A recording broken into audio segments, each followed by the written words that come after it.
नमस्कार।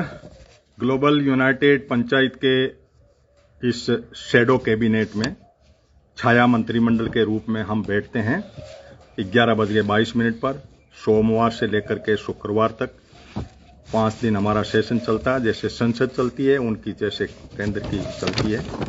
1 जून तक हम लगातार आपके बीच में रहेंगे और इसके बीच में जो काम करेंगे वो है कि हमेशा के मोदी सरकार के पिछले 5 साल में जो बिल पास किए गए उन बिलों का हमने 26 तारीख से लगातार वर्णन किया। हमारे पिछले वीडियो जो है यूट्यूब चैनल जो है ग्लोबल यूनाइटेड पंचायत को आप सब्सक्राइब करें तो आपको डेली वीडियो उस पर मिल जाएगा।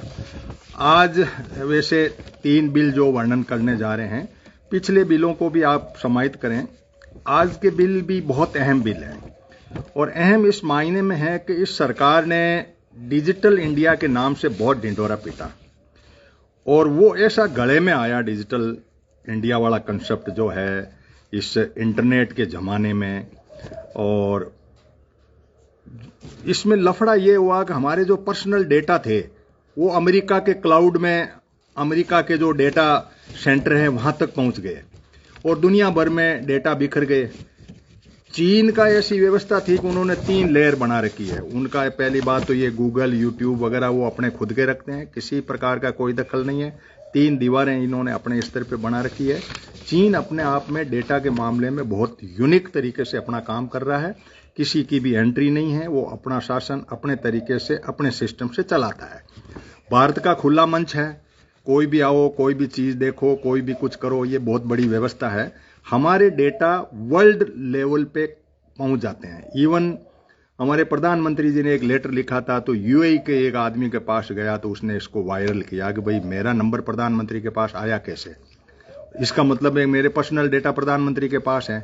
तो यहां तो खुली किताब है, किसी के सबके डेटा हमारे बिल्कुल एकदम खुले पड़े हैं और इन डेटाओं से कुछ भी आपके विरुद्ध में डिजिटल सर्विलेंस तो है ही, डिजिटल रूप से निगरानी तो आपकी है ही कि कहां जा रहे हो, क्या खा रहे हो, नाश्ता क्या कर रहे हो, आपके शौक क्या है, मंदिर जा रहे हो क्या, सारा कुछ आपके कंप्लीट इनके पास है ही, सरकार के पास।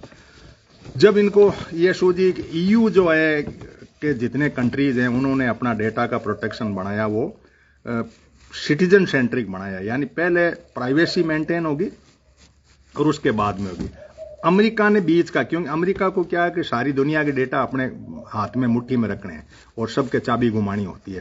तो इस तरीके से दुनिया के अंदर आपके जो भी पर्सनल डेटा हैं, डिजिटल डेटा हैं, इंटरनेट पे आपके नाम, फादर के नाम, आधार नंबर हो रही है। 2017 में एक व्यक्ति ने जब रिट की सुप्रीम कोर्ट में कि भाई मेरा डेटा मैं क्यों दूं किसी को, क्या जरूरत पड़ी, तो उस हिसाब से ये मुद्दा यहाँ आते आते अब फैसला होकर के अब ये बिल बना के बात तो क्योंकि 9 बेंच की जो थी वो सुप्रीम कोर्ट की पीठ, उसने कहा कि किसी की निजता के अधिकार में आप दखल नहीं कर सकते। अगला डेटा दे या नहीं दे, उसको बिना सहमति के उसके आप डेटा नहीं लेंगे। लेकिन मजबूरी है कि ये बैंक में डेटा जुड़वा रहे हैं, नौकरी करें तो डेटा जुड़वा रहे हैं, जहां चाहे वो आधार नंबर मांग रहे हैं, रेलवे का टिकट तो आधार नंबर मांग रहे हैं, लेकिन मान ही नहीं रहे।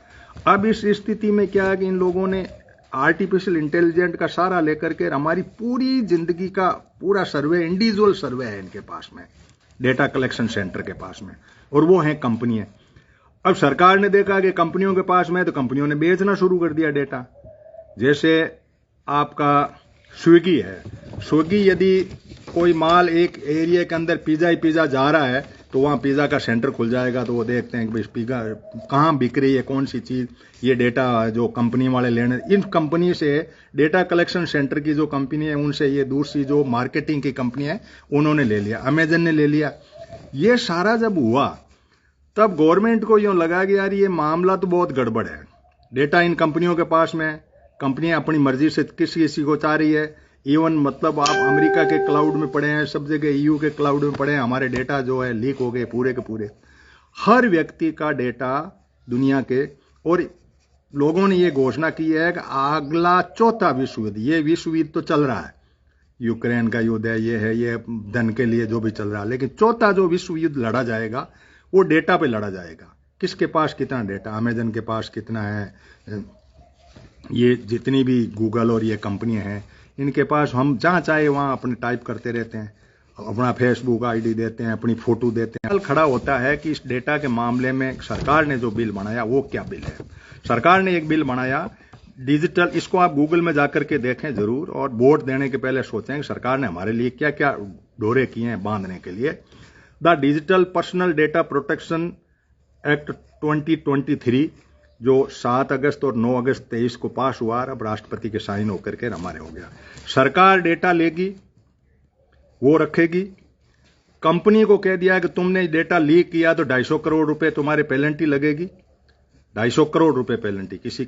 आपके डेटा किसी कंपनी के पास है, नौकरी दी या उसमें दी, तो आप लीक करोगे, और लीक हो रहा हर सारे दिन हो रहा। अपन तो इतने जागरूक है नहीं, डेटा तो लीक होता, कौन सो शिकायत करे, कौन उनको पढ़े। साइबर के अंदर बैंक से पैसे तक गायब हो रहे हैं। तो ये जो बिल तो बना, लेकिन आधा अधूरा सा बिल बना। पेनल्टी लगा दी, खुद अपने डेटा कलेक्शन का कर दिया, लेकिन इंटर स्टेट डेटा, भारत के डेटा जैसे पाकिस्तान चले जाए, अमेरिका चले जाए, उसके लिए उन्होंने कुछ ऐसी सर्वर का कंट्रोल करने के अंदर कुछ बातें की। लेकिन फिलहाल भारत सरकार के अंदर डिजिटल इंडिया के नाम से जो कुछ भी ये हुआ है, हम कहां पहुंचेंगे, क्या होगा, ये गॉड नोज। इसलिए इस डेटा प्रोटेक्शन बिल को पढ़ो। कल हमने संडे की मीटिंग भी की थी, उसको तो हमने रिकॉर्ड नहीं किया, लेकिन ये फेसबुक लाइव आके बताता हूं। The digital personal data protection bill को आप जरूर पढ़ें। ये आपके लिए कितना घातक है, आपके लिए सरकारों ने किस तरह से बंदिशें की है, सरकार आपको किस तरह से मुट्ठी में ले रही है, आपके जीवन को किस तरह से बांध रही है, ये हर आदमी को पता होना चाहिए। एक बिल मैंने कहा, क्योंकि ये सेशन मैं 15 मिनट में वाइंड अप करता हूं। दूसरा बिल हम ले रहे हैं, the government of national capital territory of Delhi amendment bill 23।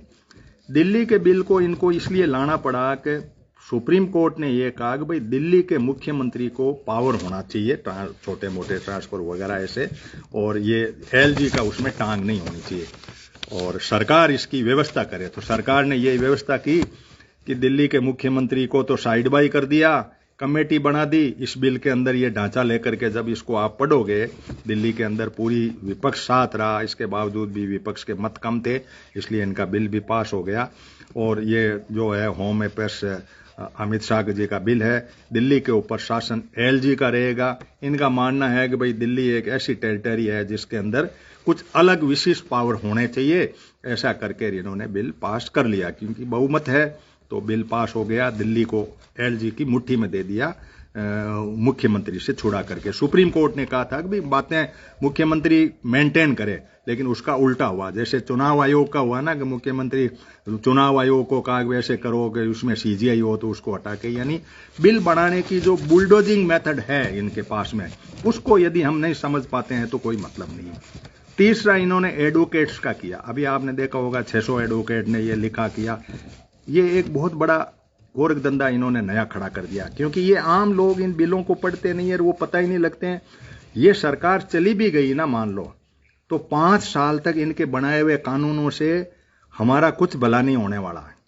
जो कंपनियां बेच दी तो आप वापस उसमें ला नहीं सकते। जो बिल बन गए, कानून लागू हो गए, उनको रिपील करने के लिए आपके पास इतना बहुमत हो कि उसको आप रिपील कर लो। इनके तो बहुमत था, बहुमत से इन्होंने सारा कुछ 1562 बिलों को तो रिपील कर दिया, रद्दी की टोकरी में फेंक दिया, और बिल ऐसे बना दिए कि ये कहीं नहीं फंसे और अपना मकसद हल हो जाए। और जनता सोई रही। जनता ने वो मोदी उसने इवेंट मैनेजमेंट में ही लगाए रखा, राम मंदिर ने फलाना और वो धर्म, इसमें ऐसे ऐसे मीडिया इनके साथ हो गया। इस देश का बहुत बड़ा सिस्टम बदल चुका है। और स्थिति यह है कि 4 जून की तारीख याद रखना कि यदि ये गवर्नमेंट वापस आती है तो इतना बड़ा एक सिस्टम का बदलाव, क्योंकि अभी इन्होंने एक्सपोज नहीं किया। अभी तो जैसे अगस्त में बिल बनाया 23 में, तो अभी तो 4 महीने वो गए हैं, 2 महीने ये गए हैं, इसलिए 5-6 महीने में आप लोगों ने ध्यान दिया नहीं कौन सा बिल बना कौन सा नहीं किया। आप तो सोते सोते तालियां पीटते रहे, वो राम धुन में ही लगे रहे। इसलिए मैं इनको एक को बहुत संक्षेप में कर रहा हूं, नाम बोल रहा हूं। The government national capital Delhi को कब्जा किया। एडवोकेट के मामले में मैं बता रहा था कि एडवोकेट के अंदर इन्होंने, वैसे तो अंग्रेजों के टाइम में भी थोड़ी सी बात आई थी, दलाल जो है ना कोर्ट में घूमते हैं, उन दलालों को कब्जे करने के लिए, उनको सजा देने के लिए, उनकी एक लिस्ट बनाने के लिए कोर्ट को एम्पावर किया गया। अब इनके जैसे मान लो आरएसएस के लोग हैं, वो घूमेंगे तो उनके तो नाम जाएंगे नहीं, ये कॉमरेड और दूसरे कांग्रेसी ये होंगे कि ये साहब ये दलाली कर रहा है, इनके नाम चले गए तो इनको जेल में ठोक देंगे, कोर्ट में घुसने का नाम नहीं। इनके ही वकील, इनके ही जज और इनका ये थोड़ा बहुत इधर उधर मिक्सअप था तो वो हो गया। तो दलाल के नाम से इन्होंने बिल बनाया है। वो बिल का नाम है द एडवोकेट्स अमेंडमेंट बिल 2023। ये 1961 के अंदर एडवोकेट के ऊपर बिल बना था, बार काउंसिल ने बनाया था, उसको एक कोड बनाए थे। उसके अंदर भी ये थोड़ा सा ये वर्ड आया था कि भाई दलाली नहीं हो और कोर्ट ऐसे चले करे। तो इन्होंने इस तरह की व्यवस्था कर दी क्यों इनको पूरा ढांचा इनका फिट है। जगह जगह मॉनिटरिंग हो गई, जगह जगह इनका एक सिस्टम सेट हो गया और ये हर बिल के अंदर थोड़ा बहुत भी इनका विरोधी था उसको चेंज कर लिया। और जन विश्वास का मैं आगे जब भी आएगा नेक्स्ट सेशन में, अपने कल भी मिलेंगे 11-22 पर, उनमें भी वो बिल जो आएंगे, इसलिए आप जरूर जुड़े और शेयर करें ज्यादा से ज्यादा ताकि लोग बिलों को पढ़ना शुरू करें और ये पता लगे इनको कि हमें कहां कहां बांधा गया, हमारे डेटाओं से हमें कैसे कब्जे किया गया, हमारी शोक कैसे किस तरह से की। मंदिर के दिन लोगों को इकट्ठा किया गया, उनकी फोटोएं गई और उन फोटोओं से इन्होंने लिंक कर दिया आर्टिफिशियल इंटेलिजेंस से कि ये लोग आए थे, ये नहीं आए थे। सब एकदम पूरा भारत जो है डिजिटल पे इस पे लगा हुआ है और व्हाट्सएप यूनिवर्सिटी इनके पास है क्योंकि इनके पास में क्या है कि बाकी तो सारा कब्जा हो गया था, पूरा का पूरा इंस्टीट्यूशन पे कब्जा था, बाकी को सब बेच करके इनको दे दिया था, वो कब्जा हो गया था। ये जो व्हाट्सएप यूनिवर्सिटी है ना, ये थोड़ी सी गड़बड़ कर रही थी इनकी, तो इन्होंने इसके अंदर भी एक जो मैंने टेलीकम्युनिकेशन का 26 तारीख का जो बिल था वो मैंने बताया था, द टेलीकम्युनिकेशन बिल 2023। तो बिलों को आप पढ़िए, ये 239 बिल मेरे पास में है, करीब मैंने 15-20 बिल मैंने पढ़ दिए हैं। धीरे धीरे डेली मैं इनके बारे में संक्षेप में बताऊंगा। आप इनको गूगल पे जाओ, नाम बोल लिखो, मैं जो बोल रहा हूं नाम उसको आप टाइप करो, उसको सुनो और PRA से एक साइट है, उस साइट पे इसका पूरा वर्णन मिल जाएगा, मेरिट्स डिमेरिट्स हुआ।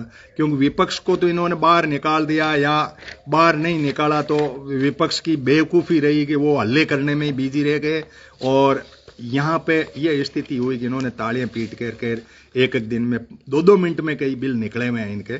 तो इन्होंने अपने कानून अपने फेवर में बना लिए, धन अपने फेवर में ले लिया, मीडिया अपने फेवर में ले लिया। ऐसी परिस्थिति में भारत की नागरिक की स्वतंत्रता किस तरह से खतरे में पड़ी, ये अपने को देखने की जरूरत है, सोचने की जरूरत है, संगठित होने की जरूरत है। विरोध में विरोध नहीं करने की जरूरत है, लेकिन हमें ज्ञान होना चाहिए। इसलिए हमारा ये awareness global United panchayat YouTube channel भी है और फेसबुक लाइव में 1 जून तक लगातार सोमवार से करवा रहूँगा। आप जुड़िएगा, इसको भी आप आगे फैला दीजिए ताकि कल लोग ज़्यादा जुड़े और ज़्यादा लोगों तक कल जो भी बिल होगा मैं छांट के 3 या 4 बिल पे अपनी बात रखूंगा। लगभग 3-4 बिल ही होते हैं, 15-20 मिनट से लंबा वीडियो लोग देखते भी नहीं है, लाइव भी नहीं होता। मैं यूट्यूब पे भी होगा, ट्विटर पे भी चढ़ेगा और लाइव भी हूँ। धन्यवाद आप सभी के जुड़ने का और इसको शेयर जरूर